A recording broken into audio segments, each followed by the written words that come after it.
Shalom saudara dikasih Tuhan, kiranya kebaikan Tuhan melimpah dalam kehidupan saudara, dan jadikanlah Tuhan sebagai gembalamu yang baik, maka engkau tidak akan kekurangan suatu apapun. Hari ini saya akan menyampaikan renungan dengan judul, Kristen sejati teguh di tengah aniaya. 2 Timotius 3 ayat 10-13. Tetapi engkau telah mengikuti ajaranku, cara hidupku, pendirianku, imanku, kesabaranku, kasihku, dan ketekunanku. Engkau telah ikut menderita penganiayaan dan sengsara seperti yang telah kuderita di Antiokhia dan di Ikonium dan di Listra. Semua penganiayaan itu kuderita dan Tuhan telah melepaskan aku daripadanya. Memang setiap orang yang mau hidup beribadah di dalam Kristus Yesus akan menderita aniaya. Sedangkan orang jahat dan penipu akan bertambah jahat, tetap mereka menyesatkan dan disesatkan. Saudara-saudara, di ayat 10 Rasul Paulus memberikan dorongan kepada anak rohaninya untuk memiliki karakter ilahi sama seperti Kristus. Dan untuk itulah Paulus memberikan teladan rohani yang baik kepada Timotius, karena Paulus pun telah mengikuti teladan daripada Kristus. Dan nampaknya sikap hidup dan keteladanan daripada Paulus ini yang kemudian dicontoh oleh Timotius dalam hidup dan pelayanannya. Makanya dikatakan, tetapi engkau telah mengikuti ajaranku, cara hidupku, pendirianku, imanku, kesabaranku, kasihku, dan ketekunanku. Kata mengikuti dalam bahasa Yunani berarti mengikut dari dekat atau menjadi murid yang setia. Ini menunjukkan bahwa Timotius bukan hanya sekedar mendengar ajaran Paulus, tetapi hidup sesuai dengan teladan, karena dia hidup bersama-sama dengan Paulus dan tahu apa yang dilakukan oleh Paulus sehari-hari, sehingga dia juga meneladani apa yang dikerjakannya itu. Nah, yang harus diikuti ada banyak aspek tadi dibahas, antara lain ajaranku, Yunaninya didaskalia. Ini pengajaran rasuli yang benar, bukan ajaran palsu. Berarti kita ini harus tekun di dalam kebenaran firman. Cara hidupku, yaitu gaya hidup yang sesuai dengan iman Kristen. Paulus ingin Timotius meniru bukan hanya kata-katanya, tapi juga kehidupannya. Pendirianku, sikapnya yang teguh di dalam Injil Kristus dan tidak mau digeser oleh keyakinan akan Injil. Imanku, dia sungguh-sungguh percaya kepada Kristus. Walaupun diancam, bahkan akhirnya dia mati syahid sebagai martir, dia tetap setia. Kesabaranku, banyak sekali orang-orang yang berusaha membunuh Paulus. Banyak sekali orang-orang yang semula mendukung dia, kemudian meninggalkan dia. Tetapi dia tetap sabar dan menyerahkan kepada Tuhan. Kasihku, agape. Ini kasih ilahi yang tanpa pamrih yang menjadi ciri utama dari kehidupan orang Kristen sejati. Paulus menekankan bahwa seorang pemimpin Kristen harus memiliki keteladanan yang bisa diikuti oleh para pengikutnya.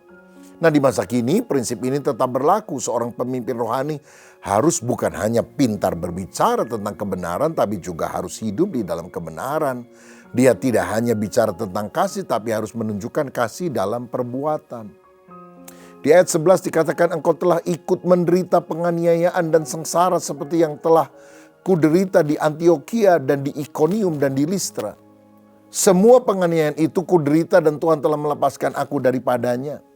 Saudara, Antiokhia, Ikonium, dan Listra adalah kota-kota di daerah Galatia, di mana Paulus mengalami perlawanan keras dari orang Yahudi yang ada di sana, yang tidak mau menerima berita Injil.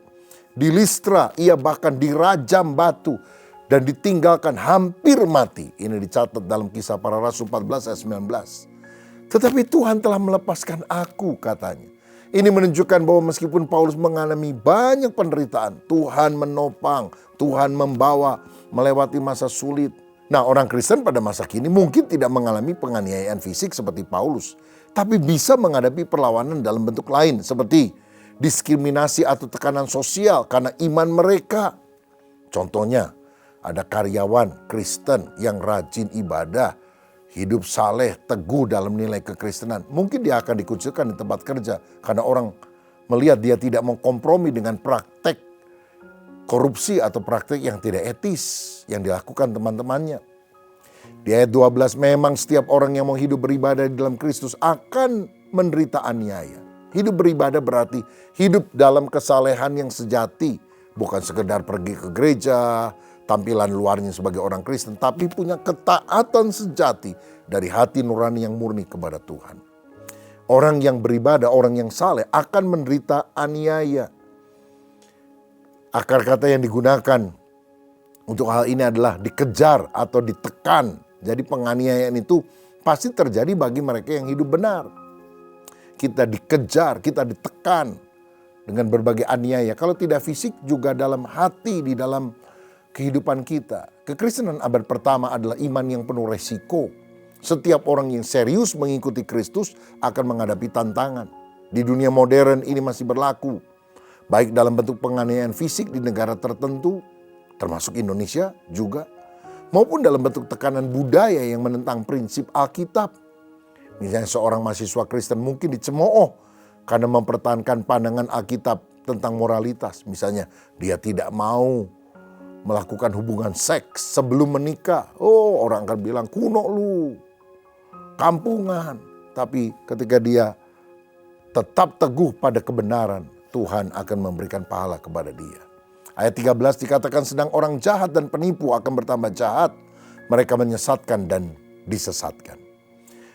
Orang jahat bicara tentang mereka yang tidak hanya melakukan kejahatan tapi juga berniat mencelakakan orang lain.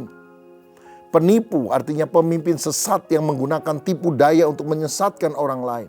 Sehingga mereka disesatkan, menyesatkan dan disesatkan. Ini menunjukkan siklus kejahatan. Mereka yang menipu orang lain juga akan semakin jauh dari kebenaran. Sehingga akhirnya tipu menipu terjadi. Paulus memperingatkan bahwa kejahatan tidak akan berkurang tapi justru semakin bertambah.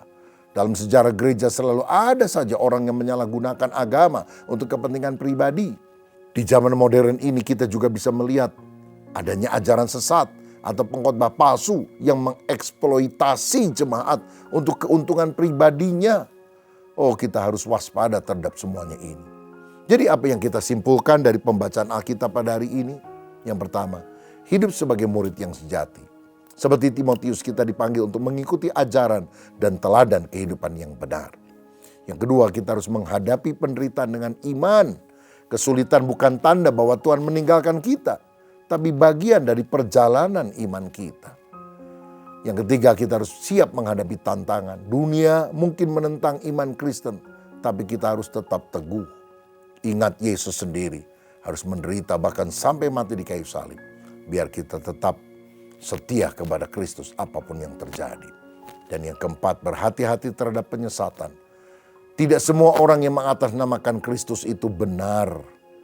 Kita harus punya dasar yang kuat dalam firman Tuhan. Supaya akhirnya kita menjadi orang yang teguh, kuat di dalam Tuhan. Mari kita berdoa. Bapa, terima kasih untuk firman-Mu yang selalu mengajarkan kami untuk hidup kami berkenan kepada Tuhan. Basuh kami dengan darah Yesus, urapi kami dengan Roh Kudus, supaya kami selalu menyukakan hati-Mu.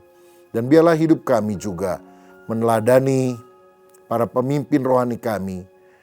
Tentu tidak ada yang sempurna, tapi kami meneladani hal-hal yang baik dari mereka. Karena mereka juga telah berusaha untuk meneladani Kristus. Dan jadikan kami orang yang makin hari makin punya watak seperti Engkau adanya. Berkat atas kami dalam nama Yesus. Amin.